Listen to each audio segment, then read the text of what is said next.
Hi guys, for today's video, ito na yung naiwan sa pag-harvest no, kasi hindi na siya pwede.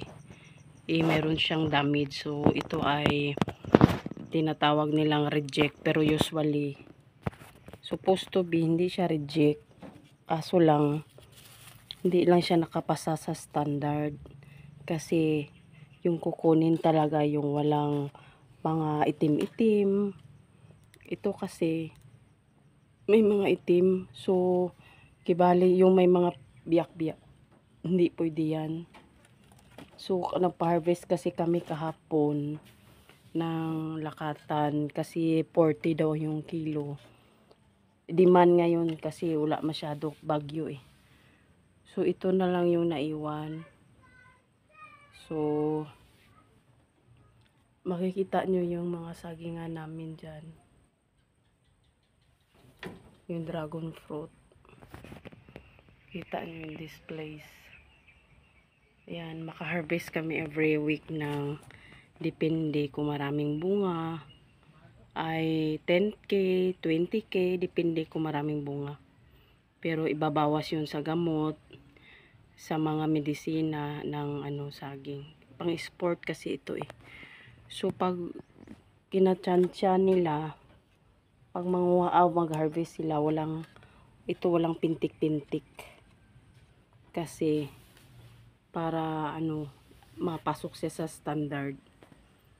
So ayan guys, yun lang yung aking video. Thank you for watching. Ini siya ang model sa saging, nag-harvest siya. Si Jaya Let's Forever. Makakwarta siya ng 50,000. Karon mauna siya si Jaya Forever. Ay daghan kay ang saging. Dara lang imo ha. Live sa bukid, no? Nga na ang live sa bukid, guys. A few moments later. This video, guys, silipin natin yung ating farm. Ayan.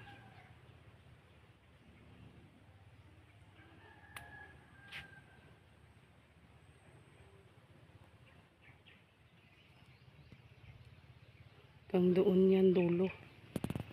So ang ating mga tanim ay nagtubo na. Para ito sa kambing.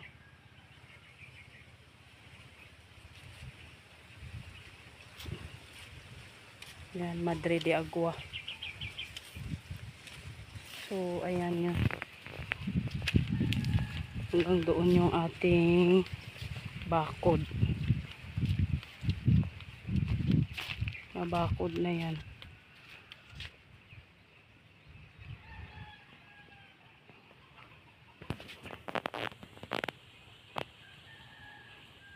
Walang bunga ng kuan ngayon ng dragon fruit kasi ay tag-ulan. Ayan ang kunin mo. Ato pa oh. Ayan guys, si Jaya mangwa ng langka. Ang langka gani ari. Ito pa dito. Tagko ka iyala langka, ma'am. Salon ni guys. Ta isa pa. Yan ang langka nila. Dagan kami mga jackfruits. Gikan sa among farm. Ayan.